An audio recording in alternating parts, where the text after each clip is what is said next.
Corte Constitucional dio paso a consulta popular sobre Asamblea Constituyente impulsada por Noboa. La Corte Constitucional emitió dictamen favorable para la convocatoria a consulta popular con el fin de instalar una Asamblea Constituyente después de que el presidente Daniel Noboa ajustó el estatuto. Son las 6 de la mañana con 39 minutos. Así es, ayer a esta hora desde estos micrófonos decíamos que es inminente una consulta popular sobre la instalación de una asamblea constituyente. Hoy estamos en capacidad de asegurar de que habrá una consulta popular para que nos consulten a los ecuatorianos si estamos de acuerdo o no con la integración de una asamblea constituyente que tenga como objetivo reformar o escribir una nueva constitución. Y todo esto en atención a la respuesta diligente, muy célere, muy rápida que ha dado la Corte Constitucional por su lado y el Ejecutivo por el otro, haciendo las subsanaciones que la Corte requiere para dar luz verde, que finalmente lo ha hecho anoche. Anoche ha emitido un dictamen favorable para la convocatoria de una Asamblea Constituyente. Y anoche mismo, como le dijimos en el preámbulo, la presidenta del Consejo Nacional Electoral acusó recibo de este dictamen de la Corte Constitucional que da paso a la consulta popular sobre Asamblea Constituyente. Habrá que ver cómo se instrumenta esto electoralmente, lo vamos a ver más adelante con el vicepresidente del CNE, Enrique Pita. Ahora queremos concentrarnos en lo que es el estatuto. ¿Qué es el estatuto? Pues son las reglas del juego con las que se va a elegir, los requisitos que se necesitan para ser candidato a asambleísta constituyente, las mayorías legislativas que van a regir para la aprobación de diferentes temas en el seno de la Asamblea Constituyente. En fin, ese es el tema que vamos a analizar ahora mismo con el doctor Marcelo Espinel, el subdirector de la Fundación Ciudadanía y Desarrollo. Marcelo Espinel, bienvenido a Ecuador Radio. Buenos días, te saluda Freddy Paredes. Freddy, muy buenos días, un cordial y atento saludo a la audiencia. Muchas gracias por compartir con nuestra audiencia, Marcelo. A ver, de manera general, ¿qué decir del estatuto que ya está aprobado, más allá de lo que ya han dicho varios sectores, ¿no? Se pudo aprovechar la posibilidad para poner requisitos, no sé, de conocimiento, de nivel académico, para quienes van a integrar la futura Corte Constitucional. En fin, no se lo hizo, y no se lo hizo en atención a la posición institucional de la Corte Constitucional respecto de este tema que aparentemente se cree, o la doctrina dice que es una regresión de derechos, es decir, que pierden el derecho a ser candidatos a aquellos que no tienen estudios, si es que ese es uno de los parámetros o requisitos que se ponen. En fin, analicemos de manera general y luego particularicemos en algunos de los aspectos que tú quieras hacerlo, Marcelo. Bienvenido nuevamente. Gracias, Freddy. Sí, yo creo que lo que pudimos ver el día de ayer es que se llegó a un punto medio entre el interés del presidente de la República de mantener su convocatoria a una constituyente y también estos mínimos que la Corte Constitucional tiene que resguardar de cara a poder respetar el orden constituido. Y uno de estos mínimos es precisamente la claridad al respecto de quiénes integrarán la constituyente, las circunscripciones, el número, la asignación de escaños, pero sin duda también los requisitos que deben cumplir los asambleístas constituyentes. Yo creo que a pesar de que la ciudadanía pues tal vez podría haber tenido otro tipo de expectativas sobre quiénes podrían integrar esta constituyente, este punto medio es lo que viabiliza la propuesta de Noboa. Caso contrario, estaríamos en un escenario en el que nuevamente la Corte Constitucional no estaría dando paso a la constituyente de Noboa y quién sabe frente a una tercera marcha que estigmatice a los jueces constitucionales. De acuerdo, pero esto así de mínimos, digamos, los requisitos, por llamarlo de alguna manera, que son exactamente los mismos que rigieron para ser asambleísta actual, la edad mínima de 18 años, sin ningún requisito de formación académica, que no tenga una sentencia ejecutoriada, en fin, estos requisitos mínimos que rigieron para la elección de asambleístas que hoy están ocupando una curul en la Asamblea, regirán como requisitos para los futuros asambleístas constituyentes. En ese sentido, consulto, Marcelo, ¿no será que estamos expuestos a tener un clon de la Asamblea Nacional actual? Y es allá hacia donde tiene que ir el debate, Freddy, porque precisamente estas preguntas tenemos que hacernos como ciudadanos para el primer momento electoral. Es decir, si es que estamos de acuerdo o no con una constituyente bajo estas reglas. Los ecuatorianos tenemos que preguntarnos si es que los partidos políticos realmente están atravesando un momento de responsabilidad e institucionalidad que nos garantice el tener buenos asambleístas constituyentes como candidatos. Yo creo que precisamente estas dudas que van a surgir, los requisitos, la distribución de cada uno de los escaños, la representatividad que pueden existir en las provincias, realmente pueden responder al momento político y coyuntural que estamos atravesando los ecuatorianos. Yo creo que eso es lo que puede alimentar probablemente gran parte de un rechazo a una asamblea constituyente. Es decir, tú no descartas la posibilidad de que el 16 de noviembre los ecuatorianos en mayoría digamos no a la constituyente en lugar de sí como espera el gobierno. Es probable, yo creo que además de cómo está contemplado el estatuto constituyente, que no garantiza el poder tener una integración que probablemente sea la mejor, no por el establecimiento de requisitos, sino sobre a qué nos tienen acostumbrado ya los partidos políticos. Yo también creo, y no es tema de esta entrevista, que aspectos coyunturales como las actuales manifestaciones u otras problemáticas podrían influir en la consulta popular. ¿Y no será que este riesgo ya fue medido por el gobierno? Porque pensar tanto la situación para primero buscar reformas a la Constitución y luego abrir la gama y proponer una asamblea constituyente como ya la tenemos autorizada, digo, podría ser un tiro en el pie por parte del Ejecutivo si no ha hecho los cálculos y mediciones correspondientes para garantizar primero una mayoría, por ejemplo, una mayoría afín al Ejecutivo, al gobierno de turno, que permita plasmar los cambios en la Constitución que el presidente de la República de turno necesita para sacar al país adelante. Es que es curioso, yo creo que hay dos aspectos. Probablemente pudieron haberlo medido y dentro de esa medición se dieron cuenta que mandar la consulta para mediados de diciembre era extender aún mucho más el riesgo, por eso también la pretensión de adelantarlo para mediados de noviembre. Recuerda que la primera anuncio presidencial hablaba de esa fecha. La segunda es precisamente esta narrativa que se vino construyendo, ¿no? 2 marchas en contra de la Corte Constitucional, una supuesta amenaza de bomba. Entonces también fue una presión que existió hacia la Corte Constitucional para ir construyendo la narrativa de que el diseño institucional del Estado no está respondiendo a lo que son las pretensiones del actual gobierno, incluso culpándoles al respecto de la crisis de inseguridad que atraviesa el país. Yo sí creo que sí, es parte de la narrativa. Ahora, que eso les garantice una victoria el 16 de noviembre, yo creo que hay que tomarlo con pinzas. No solo por el contenido del estatuto constituyente, como te mencionaba, sino también por la coyuntura que atraviesa el gobierno. Ahora, yo creo que también hay que tener en cuenta, y eso probablemente se seguirá debatiendo durante los siguientes 2 meses, es que el estatuto constituyente, más allá de favorecer a una mayoría integrada por los partidos políticos grandes, por este pseudo bipartidismo que vivimos en el país, el estatuto también determina que para la aprobación del texto constituyente se requieren las 2/3 partes. Esto en parte es bueno porque les obliga o les obligaría a las constituyentes a llegar a un consenso, pero también se ve complicado en el sentido de que alguna de las 2 fuerzas políticas más grandes del país pues logre tener en este caso los 50 legisladores que serían aproximadamente las 2/3 partes. La mayoría calificada. Claro que sí.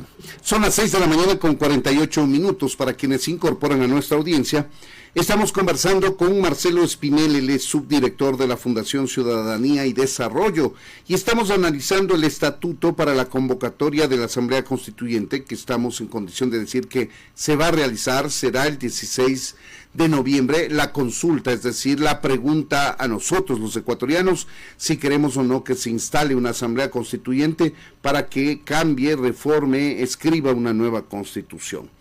¿Qué pasa con el método de asignación de escaños que recientemente fue materia de reforma en el Código de la Democracia, Marcelo? Uno, y dos, el cambio solicitado o la aclaración solicitada por la Corte Constitucional al Ejecutivo para el caso de aquellas provincias que tienen sus circunscripciones. Bueno, empecemos por la segunda pregunta. Creo que hubo un error por parte de la Secretaría Jurídica de la Presidencia, pues en la versión de estatuto enviado el cálculo no coincidía con el número máximo de legisladores.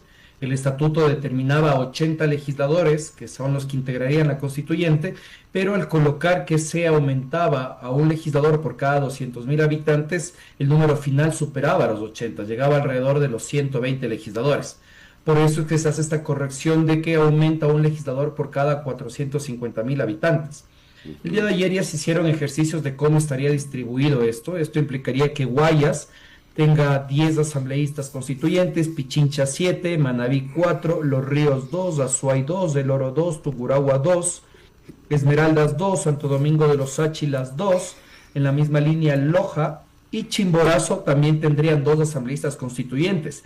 El resto de provincias se quedarían con un solo asambleísta constituyente. Esto sin duda también llama la atención dentro del pronunciamiento de la Corte porque dentro de algunos criterios, yo me incluyo en ellos, esto no garantiza una auténtica representatividad, sobre todo en provincias que son integradas por distintas etnias. Te voy a poner un caso, la provincia de Napo y Pastaza. Son provincias que así como tienen un componente urbano, tienen un componente rural indígena muy alto y por eso es que se acostumbra a tener al menos 2 legisladores para que exista una representación de ambas cosmovisiones del país. Que no garantiza los 2 cupos, uno de cada uno, ciertamente, Marcelo. En lo absoluto, y menos aún con el método de asignación de escaños, considerando que, y ahí vamos a la segunda pregunta, el método de asignación de escaños lo que hace es favorecer a las mayorías. Yo creo que esto lo que también termina siendo, dentro de un plano netamente político, Freddy, es un flaco favor a la Revolución Ciudadana. Creo que es incluso una oportunidad para que la Revolución Ciudadana pueda reconfigurarse y en un contexto en el cual el gobierno pueda verse debilitado dentro de las siguientes semanas y meses, pueda tener una buena representación dentro de esta posible asamblea constituyente. Creo que es uno de los puntos que hay que tener en cuenta, ¿no? Y lo que hay que tener en cuenta es que de aquí hasta las elecciones seccionales vamos a tener 4 convocatorias a las urnas y eso va a hacer que tengamos un país en permanente proceso electoral. ¿A quién beneficia, a quién perjudica esto, Marcelo? Yo creo que hay que verlo esto con mucha cautela y precaución. Recordemos que el presidente de la República en la última elección pues no cumplió adecuadamente con el Código de la Democracia, se visibilizó el uso de recursos públicos, sobre todo los relacionados a seguridad, al momento en el cual hacía campaña, no se identificaba realmente el periodo de una licencia para hacer campaña, entonces probablemente veamos un fenómeno muy parecido al que vimos durante el correísmo, un presidente de la República en constante campaña, no hacia su persona, pero sí hacia quienes podrían ser, en este caso, pues sus candidatos a gobiernos locales, a asambleas constituyentes en este caso, y eso hay que tenerlo muy en cuenta, ¿no? También algo que preocupa, y es que no hay claridad dentro del estatuto, es si es que, por ejemplo, voy a inventarme un caso, un asambleísta decide ser, pues, potencial candidato a la asamblea constituyente, ¿tendrá que renunciar a su cargo? ¿Tendrá que pedir una licencia? Porque lo que se estableció, por ejemplo, en el Código de la Democracia es que si es que se busca otra candidatura, no es necesario renunciar al cargo que actualmente ejerce. Entonces, probablemente si se toma esa interpretación del Código de la Democracia que no consta en el estatuto, pues voy a inventarme un caso, probablemente los asambleístas actuales busquen ser asambleístas constituyentes y en el caso de que no se les dé favorable la elección, pues continuarán con sus cargos. Entonces también pues se podría aprovechar la imagen que tienen dentro de la Asamblea Nacional para buscar un cargo dentro de la constituyente. Claro, y está aún por verse si coexisten o no estos 2 organismos, me refiero a la Asamblea Nacional y a la Asamblea Constituyente, más allá de que el estatuto le marca, digamos, la cancha en el sentido de que la Constituyente irá a reformar, a escribir una nueva Constitución, no a legislar ni a producir leyes de menor jerarquía que la Constitución. Pero esto retrotrayéndonos a la Asamblea Constituyente de Montecristi, esto quedó solamente hasta que los constituyentes se reunieran y dijeran somos de plenos poderes y nosotros vamos a entrar a legislar. Lo hicieron a través de mandatos y también a hacer las reformas a la Constitución. Luego instalaron un periodo, un congresillo que les permita empatar la transición, un periodo de transición entre el final de la constituyente y el inicio de la elección de autoridades ordinarias, digamos, de acuerdo con los nuevos cambios en la Constitución, Marcelo. Varios expertos señalan que uno de los considerandos deja abierta la puerta a constituirse como una asamblea constituyente de plenos poderes. Pues uno de los considerandos señala que pues el objetivo de esta convocatoria es refundar la patria. Y claro, al momento en el cual nosotros hablamos de refundar la patria, pues se deja abierta esta puerta a que tengamos una asamblea constituyente de plenos poderes. Pero será uno de los considerandos que no se le bajó la Corte Constitucional. Recordemos que a 13 vetó la Corte y de 33 considerandos quedaron en 20. Exactamente, y más bien es justo uno de los que la Corte terminó dando paso. Ajá. Es uno de los que establece que sí, que el objetivo de esta Asamblea Constituyente es refundar la patria. Esto podría dar paso, y con lo que hemos visto, con las posturas que ha tenido el gobierno en las últimas semanas, esto podría dar paso a que suceda lo mismo que en el año 2007. Por eso yo creo que hay que ser muy cautelosos si es que los ecuatorianos realmente queremos apostar por una Asamblea Constituyente, considerando estas imprecisiones, estas posibilidades que se nos abren, o si es que es necesario mantener esta constitución actual y presionar a que los gobernantes sigan el camino de las reformas y las enmiendas, que también pues creo que la Corte lo demostró en las últimas semanas. La Corte dará paso siempre y cuando se respeten los procedimientos. La Corte dará paso siempre y cuando pues las propuestas se ajusten, sean redactadas de manera adecuada a la normativa existente. Claro, y ahora respecto de los cambios al Código de la Democracia, ya lo topaste tú en tu respuesta anterior, la posibilidad de que se puedan candidatizar actuales asambleístas de cualquier tienda política, ¿no? Que estén en funciones, se puedan candidatizar a asambleístas constituyentes. ¿Será necesario la renuncia a sus cargos o simplemente un encargo temporal hasta ver si son elegidos o no? Lo que determina el Código de la Democracia es que ya no se requiere una renuncia para optar por otro cargo, sino únicamente una licencia. Y yo creo que a la larga, pues ya que el Estatuto Constituyente no menciona eso y queda en manos del Consejo Nacional Electoral ahora el proceso, seguramente se tomará esa interpretación. Yo creo que eso lo que hace es que el gobierno pueda aprovechar la exposición pública que ya han tenido algunos asambleístas para que puedan ser los candidatos. Para mí sería de terror, tal y como fueron integradas las listas de ADN para la asamblea, el hecho de que ADN ahora busque nuevos candidatos, más allá de los cuadros representativos que renunciaron en los últimos meses dentro de ADN. Yo no creo que cuenten con una estructura adecuada de cara a integrar buenas listas. Y ojo, esto también se puede extender a otros partidos políticos, no solo con ADN. Recordemos también que el estatuto establece, Freddy, que los ciudadanos tendremos que votar en listas cerradas y bloqueadas. Plancha. Esto hace que tengamos que votar en plancha. Entonces, para mí sí es preocupante porque, en teoría, quienes tienen que redactar una nueva constitución deben ser los mejores ecuatorianos. Y los mejores ecuatorianos no necesariamente pues van a estar siendo parte únicamente de una lista. Puede ser que los mejores ecuatorianos puedan integrar distintos partidos políticos. Entonces, la constitución lo que persigue, o el intento de nueva constitución que persigue el gobierno, es la imposición de una visión política. Es decir, queremos irnos por este nuevo Ecuador, o tal vez por las tiendas políticas que nos gobernaron en el pasado, y los ecuatorianos estaremos obligados a escoger de esta forma. Pero también la historia nos dice que los procesos de democracia interna en los partidos políticos no son tan democráticos que digamos, y terminan integrando las listas ciudadanos que realmente pues no han tenido experiencia en lo público, y veo con mayor preocupación que sean estos ciudadanos los que redacten las reglas del juego dentro de nuestro país. Claro, pero habrá que admitir, Marcelo, que la actual constitución que nos rige desde el 2008, cuando se refrendó en las urnas, tiene un marcado sesgo ideológico del gobierno de la Revolución Ciudadana, con una línea internacional del socialismo del siglo XXI. A ver, sin duda que sí, por eso yo creo que hubieron y hubimos ecuatorianos que en el año 2009 nos opusimos a la aprobación de esa constitución, y en ese sentido pues se ha tratado de reformar la constitución, y la Corte Constitucional, por los procedimientos llevados, no ha dado paso. Ahora, no estamos corriendo también el riesgo de pasar, así como fue con el Consejo de Participación Ciudadana Transitorio, que pasamos de los amigos de los unos a los amigos de los otros, a pasar de una visión extrema a otra visión extrema que realmente no solucione los problemas del país? Yo creo que en este punto es necesario exigirle al presidente de la República que nos digan en qué quieren reformar la Constitución, cuál es la visión de país que ellos quieren proponer.